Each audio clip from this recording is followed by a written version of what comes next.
Hi, if you like the video, please remember to subscribe.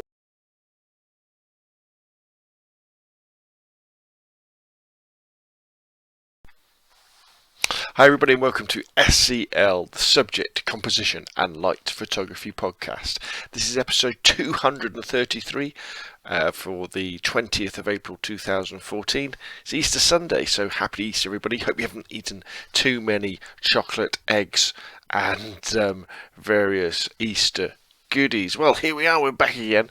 Thanks for everybody for hanging on. I know the release schedule of SCL has hasn't really slipped much. It's just kind of slowed down a little bit, and I've kind of moved more into a situation where I'm releasing about one episode a month at the moment. But don't fret, it will start to increase hopefully as we go into the summer, and maybe as I get a little bit more spare time to spend on producing the podcast, because I've been pretty much committed to producing lots of videos for the YouTube channel. So if you haven't checked it out already, if you just go to robnunphoto.com and then go to the right hand side, you'll see there's links to YouTube, and I've been doing lots of reviews on loads of different things. So I thought I'd take the opportunity this month to kind of catch up with some of that information that maybe I haven't shared to the podcast community quite yet, just to bring everybody up to speed and kind of direct you on over to YouTube if you've got a spare couple of minutes just to go over, check out some of these videos if you want to. Because I know personally, although I do watch quite a lot of YouTube videos when I'm kind of researching different things, I prefer to listen to my podcasts on audio when I'm driving to work, so I could full well understand that. You can tell I'm out of practice with the podcast, can't you? Anyway, so what have I been up to recently? Well, I've been out taking lots of photographs at various different times with a 600D and a film camera, which I'll talk about in a minute as well. And putting lots of videos on YouTube and working really hard, but really looking forward to the spring and summer. So I kind of like to start off with talking about an app or a program for your desktop PC and for your phone, which you might find really useful. It's called the Photographer's Ephemeris. If you do a Google search for photographers and ephemeris, which is EPHEMERIS, you'll want the first site should be photoephemeris.com, and the Windows app for your desktop is free. You've got to pay for the Android app or the iOS app, I think. Well, definitely the Android app. And what it enables you to do is to work out the position. Well, first you can work out it will work out for you. Sorry, the time that the sun will come up and set, and the moon will come up and set at any time, at any point on the surface of the Earth. And furthermore, it will let you work out the position of the sun or the moon at any time, at any place on Earth. So, for example, if you're going to do a sunset shot somewhere, the Photographer's Ephemeris will show you at that particular point, at the time of your choosing, when the sun will come up or when it will set. And it will also show you the position of the sun throughout the day, so as the angle changes. It's an incredibly useful tool for landscape photographers, and also for your everyday photographer. Say myself. I mean, I did a review on YouTube of the desktop version and the Android version. I paid to download the Android version, and one of the things that's really cool about it as well is, say like if you've got a back garden like we have, which has got a limited view of the sky, you can have a look. Say you're just sitting there and you're thinking, and you're watching TV, and you look outside and you notice that the sky's fairly clear, and you think, "Oh, I might do some moon photography tonight." You can flash up the Photographer's Ephemeris, and you can see whether the moon is going to pass over that piece of garden that you've got, and you'll be able to see it, and at exactly which time you can do that. So you can go outside, set up your tripod, charge up your batteries, and do some photography that way. And same for during the day, if you're visiting a particular place, and let's say you want to catch the sunrise coming up behind something, or just where the sun will be at a certain time of day for shadows and things like that, you can look at the Photographer's Ephemeris. It uses Google Maps as kind of the basis for it. You point a little dot where it's going to be, and then it will show you, at 4 o'clock in the afternoon, the sun is going to be at this angle. And it also tells you the elevation above the horizon that the sun will be at as well, should that be of interest to you. And it does have some more advanced features as well. There's things called, I think, called geodetics, which enable you to look at the difference in heights and angles between two different points, so you can work out, for example, if you were in a mountainous area, not many of those in the UK, but say you're in, I don't know, in America, in Yellowstone Park or Yosemite, something like that, you could work out whether a mountain that was in front of you is going to block out the sun, and at what point you would see the sun rise above that mountain. Or if you're on the other side of the mountain, or you're looking at sunset, at what point the sun would hit that mountain. So there's so you can kind of just treat it on face value for showing where the sun comes up, where it goes down, where the moon comes up, where the moon goes down, or you can do lots of advanced things. So I'd recommend, if you think, oh, that sounds quite interesting, download the desktop version first and go through the tutorials that are on the Photo Ephemeris site, just to get you up to speed on it. And then if you all of a sudden you think, yeah, actually I wouldn't mind having that on my phone, then pay for the phone app. Because what you find is, just using the desktop version and combining that with things like Google Calendar, you can almost do everything yourself. You can plan photo shoots, and then you can share them in Google Calendar and share the time and the exact latitude and longitude of the place, and you can sort of do without the mobile app. But the mobile app's great because it means wherever and whenever you are, you can sit down and you can plan a shoot. So the Photographer's Ephemeris, definitely download the desktop version on Windows because it's free, and then if you like it, download the Android or the iOS version too. What else have we got? Oh, I'm a bit late, but there's a new Amateur Photographer of the Year round going on at the moment, and it's called the Animal World, I think. Let's have a look. Is that what it's called? The theme is Animal Planet. Now, over on the robandphoto.com Flickr group, I've started a thread. So if you fancy taking some pictures of animals, whether they be pets or anything else, put them in the thread. And if you fancy entering Amateur Photographer of the Year, remember it's open to anybody in the world as long as you don't make most of your money from photography. And there's some great prizes over there, so have a go. I'm not affiliated with Amateur Photographer of the Year or Amateur Photographer of the magazine at all, but I thought it would be quite fun this year to kind of follow the assignments that we do with the competition ones as well, because it kind of gets you shooting out of the box and shooting different things that maybe you wouldn't normally take. Right, got a really cool camera at the car boot sale a couple of weeks ago, and if you keep up to speed with the YouTube channel and you've seen my video on choosing which lens you should use for YouTube videos, you might have already seen this, but it's a folding camera from the 1920s. Pick it up for £5, and it's made by Ensign, which is ENSIGN.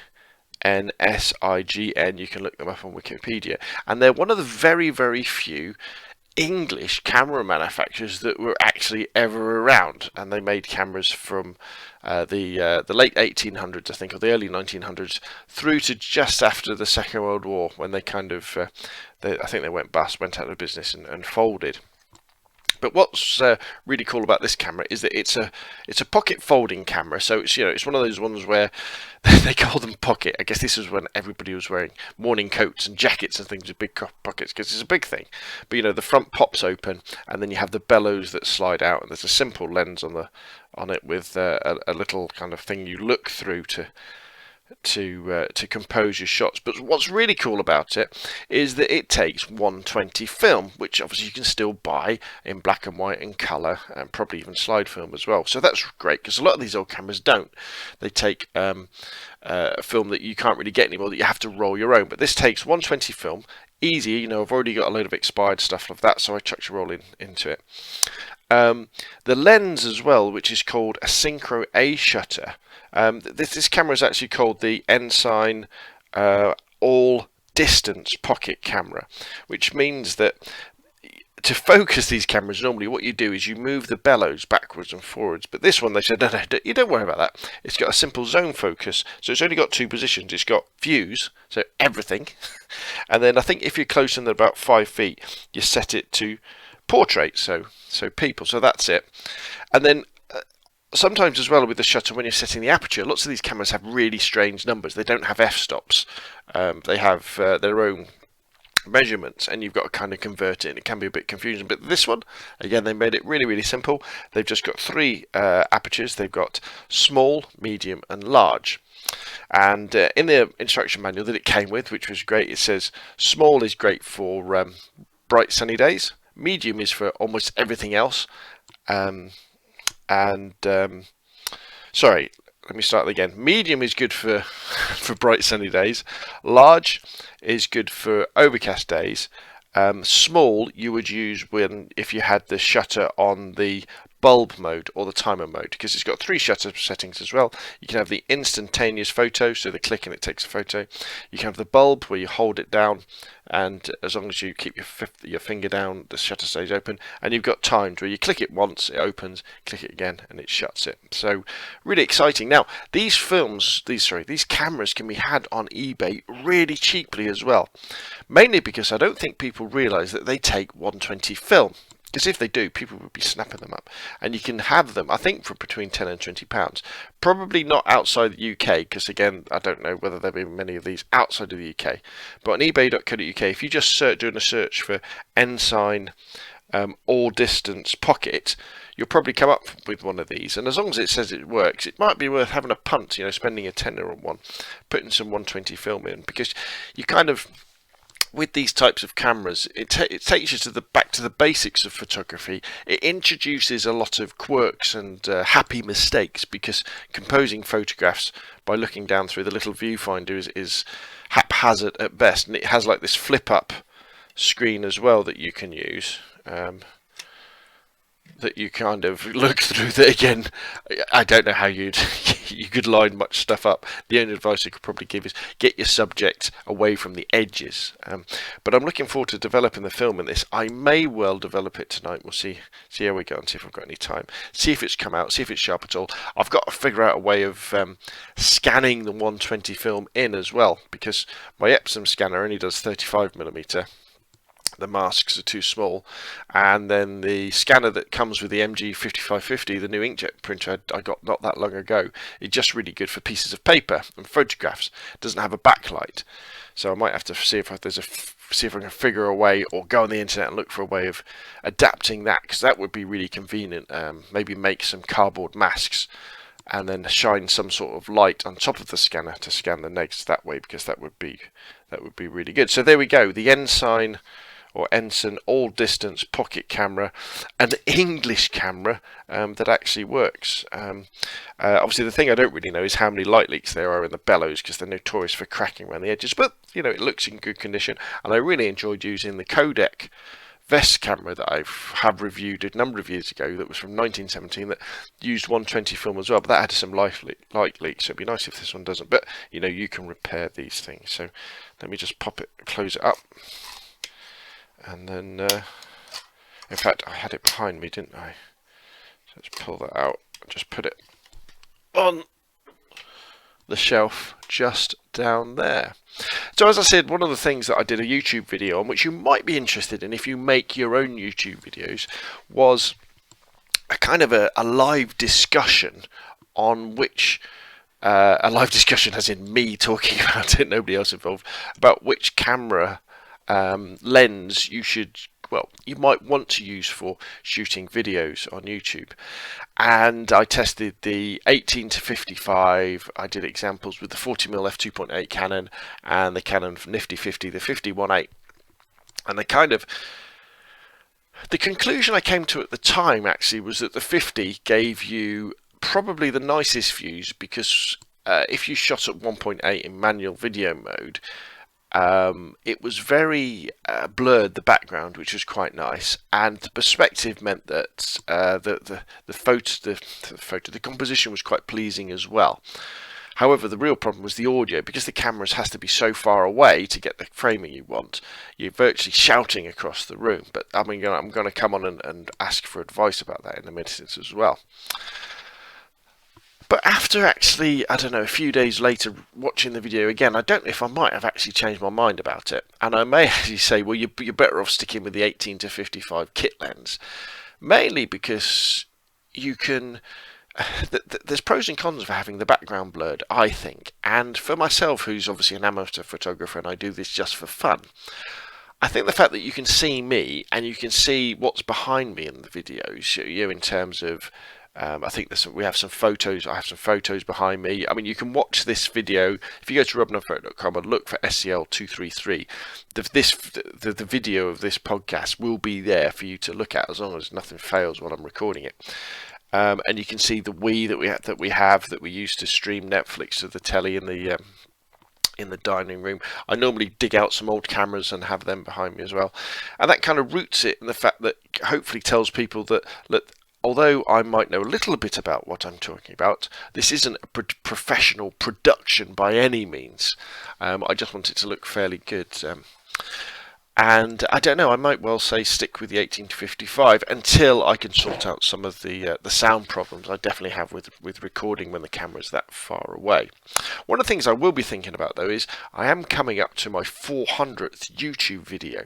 And it's kind of this strange anniversary, really, where I'll be going through 400 videos recorded and uploaded to YouTube over the last several years, and 4 million views as well, which is quite a lot. And I was thinking I might use that point to kind of re-look at what I've done on YouTube recently, where I've tried to improve the quality and improve the quantity of videos uploaded. If you look at some of the earlier ones, in fact, if you look at some of the videos from not that long ago, the quality isn't particularly great. But maybe kind of reassess what I'm doing and improve things like the audio and the composition and do things. I don't know. I would really appreciate feedback from anybody who's had a look at the YouTube channel and thought, yeah, I like what you're doing, because it does look homebrew, it does look homemade, because I wouldn't want it to look like I was too professional, as I said. So there we go. Now, one thing I did want to mention in this podcast was battery checks. So what I mean by that is, if you haven't done it already this year, now's the time to get it, as we're going into the spring and spring cleaning, and normally you get your kit out when you dust it off. But one thing I want everybody to do when you finish listening to the podcast, or pause it and go and do it now, is go and get all your camera gear or your flashes, anything that's got batteries in, and just open them up and throw away any old batteries that are in there. Or maybe you've put fresh batteries in, but just get a system in place where you don't keep batteries in things like your flashes, because I had a couple of bad experiences last year with quite well-known makes of battery actually leaking inside a couple of flashes, actually, that could have ruined them. Luckily, I caught them at a stage where, although the acid had come out of them and started to corrode the terminals, I managed to get it all off and the flashes are still working. So, let's say springtime, it's not only time to clean our gear, but it's also time to dig those old batteries out, go through everything, old cameras, film cameras, flashes, old flashes, look inside, has it got any batteries in, take them out and throw them away, recycle them as you're meant to, because there's nothing worse than, especially with old film cameras as well, coming back to something that you maybe bought as a bargain, and all of a sudden you open up to find that the batteries corroded all the terminals inside it, and it renders it unusable. Very heartbreaking, that is, as well. Lightroom. Right, I've started to use Adobe Lightroom to edit my photographs. Why did I start doing it? I think I was very aware that Adobe and their Creative Cloud offering, which meant that you could get the latest version of Lightroom and the latest version of Photoshop for less than £10 a month. I thought that was a great offer, really, because you're working with two of the world's most famous photographers' editing tools and organising tools with Lightroom. I thought, well, that's really good. I've also been very aware that, although I really enjoy editing my photos in Picasa, from the free software editing tool from Google, and organising them in Picasa, and it's free and it's fast and it's great. The problem with it is that I'm just really nervous that Google are going to shut it down. I think they're going to go online for everything, and I think they're going to bid it.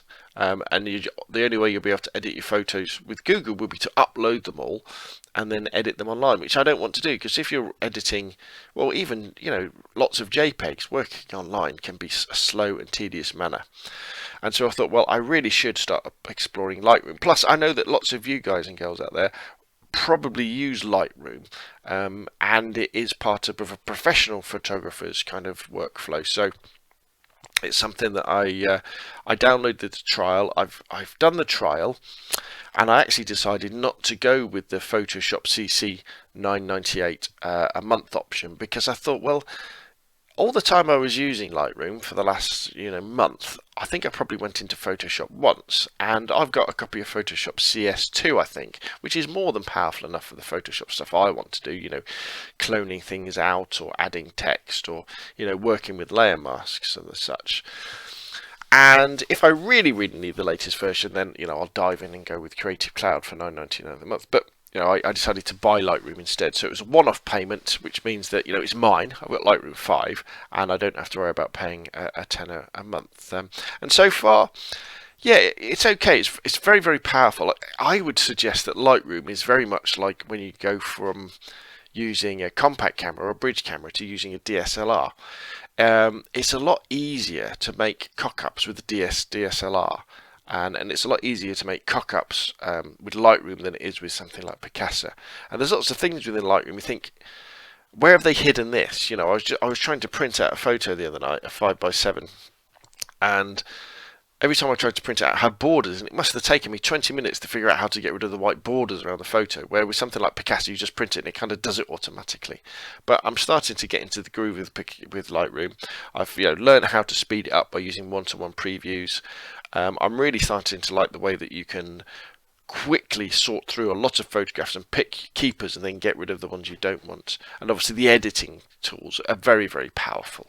Combine that with using Nik Silver Effects Pro for black and white conversion, it looks very good indeed. So I'm going to carry on with Lightroom. There'll be plenty of kind of guides and tutorials going up on the internet. Going up on YouTube, so if you fancy coming along for the ride, by all means. One of the main things I want to talk about in this podcast actually was kind of related to Lightroom, which is the Spyder4Pro. Now, I was very lucky. I wrote to the kind people at Data Color and said, look, you couldn't send me one of your monitor calibration tools, could you? And they said, yeah. Well, actually, I said, you couldn't send me everything, could you? And they said, no, we'll just send you the Spyder4Pro to be going with and see what happens. So the Spyder4Pro is a monitor calibration tool. What it basically is a little optical sensor that, along with the software that it comes with, looks at your monitor or any of your screens, plays a load of colours and tones through it, and then comes up with a custom profile, because we never really understand how bad the colours on our computers are until you've had them calibrated. And obviously if your monitor is too blue or too orange, or just out at all, what that means is when you come to print photographs, they don't they don't come out the way you expect. And when you come to share them with other people, I've got a bit of a dry throat, they'll look different on their computers as well. Now, I know you could say, well, until everybody calibrates their screen, they're always going to look different. Well, yes, they will, but it's always good to start from a level playing field.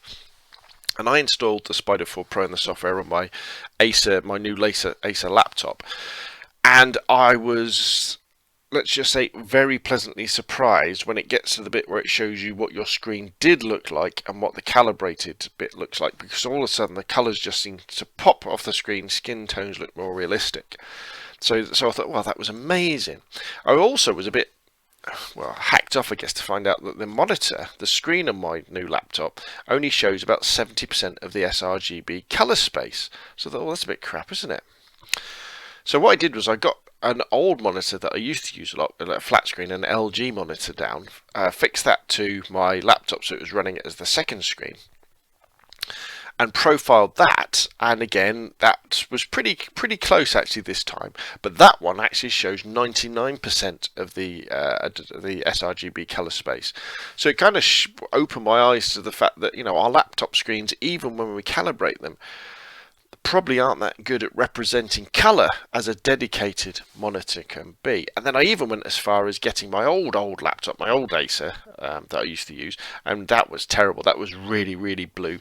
Calibrating that, because I still do use that laptop if I'm scanning 35mm negatives, and created a custom profile for that. So very good. I think you can get the Spyder4Pro for about 140 quid. So it seems like, let me look it up on Amazon. I've got my computer open here. Amazon.co.uk Spyder4Pro. See how much it goes for. So in the UK at the moment it goes for £118, which I know sounds like a lot of money, and you're thinking, oh, I could put that towards a